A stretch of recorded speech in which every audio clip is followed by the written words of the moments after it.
So this week, the newest Doom game, Doom the Dark Ages, comes out, and so I think it's a perfect time to finally talk about the power scaling of the Doom Slayer himself and the overall power of the Doom universe. As the Doom Slayer is known for tearing through massive hordes of characters as a one-man army, I think a 1v1 fight inaccurately captures the type of fighter that the Doom Slayer is. So today, we're going to be putting him up against the entire Dragon Ball universe. So starting from Chapter 1 of OG Dragon Ball and going all the way to the most recent events of Dragon Ball Super, how far would the Doom Slayer get in the Dragon Ball universe? Would he be able to rip and tear through all of it, or does he struggle with the farmer with a shotgun?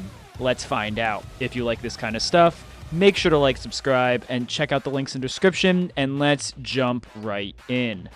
Now, the Doomverse, especially with the recent reboot in 2016, is somewhat controversial scaling-wise, as like with many other video game series, there seems to be a massive disconnect between the visual strength the Doomslayer shows on screen during cutscenes or gameplay, and the actual strength of the Doomslayer as stated in the lore of Doom. That's why some people genuinely think Doomslayer versus Master Chief is even partially debatable, or literally think the Doomslayer is just a kind of strong guy with guns. Both of these are simply downright incorrect ways to understand the character or what he's capable of. I understand that the gameplay may make it look like the Doomslayer is getting hurt by, or that he's struggling with ultimately weak demons or enemies, but within the story, pretty much everything is low difficulty for the Slayer, and almost no one is comparable to him. And when they are, he simply surpasses them. But just to get this out of the way, using Doom Guy without any lore is obviously not getting very far in Dragon Ball. Still, even with just gameplay, the Doom Slayer is no slouch.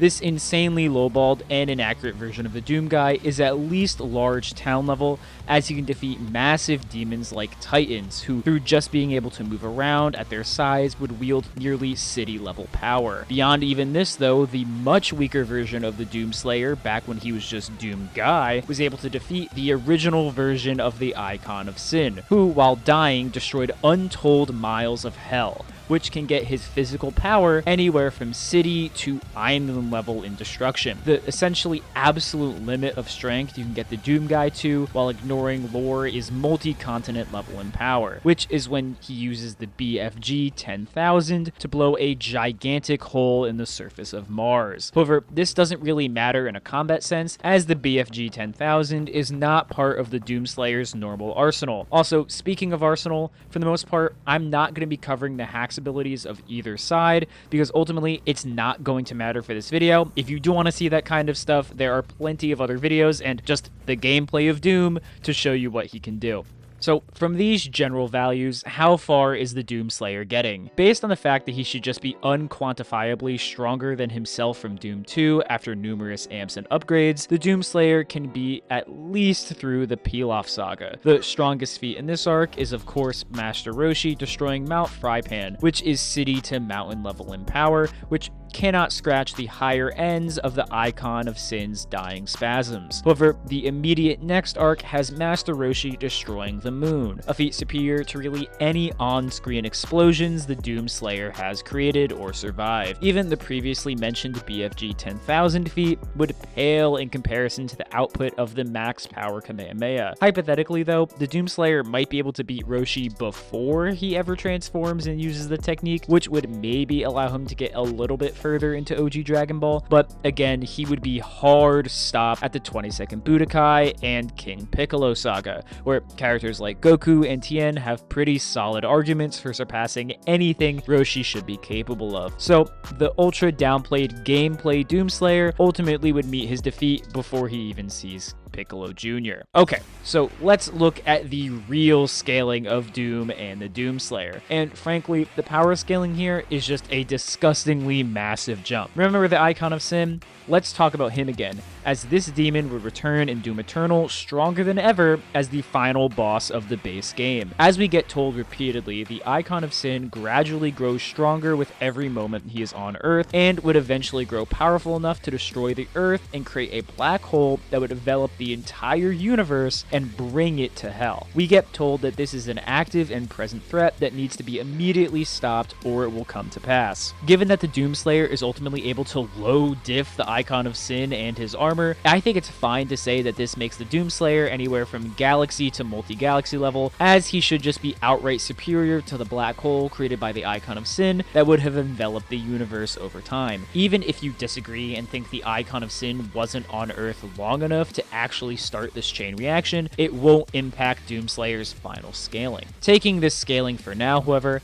how far does the Doomslayer get? Well, immediately, he obviously is now contending with the level of power of Dragon Ball Z. Using the anime, the absolute best scaling you'd possibly get for the Saiyan Saga and anything before is large planet level, which is a drop in the bucket compared to the universe enveloping black holes the Icon of Sin could potentially make. The same mostly also goes for the Namek Saga and Cell Saga, which either have solar system feats from things like Namek's explosion, or outright statements like both Cell himself and guides stating that his Kamehameha had solar system busting power. The only way to get these arcs higher is from statements that the main villains like Frieza or Cell could destroy the universe or intend to destroy the universe. But honestly, these statements are pretty much identical to those for the Icon of Sin. Without knowing the time frame for either of these statements, it's impossible to say which is better. So from this alone, Doomslayer at best gets as far as anime Cell Saga at a highball. However, the Doomslayer is nowhere near done,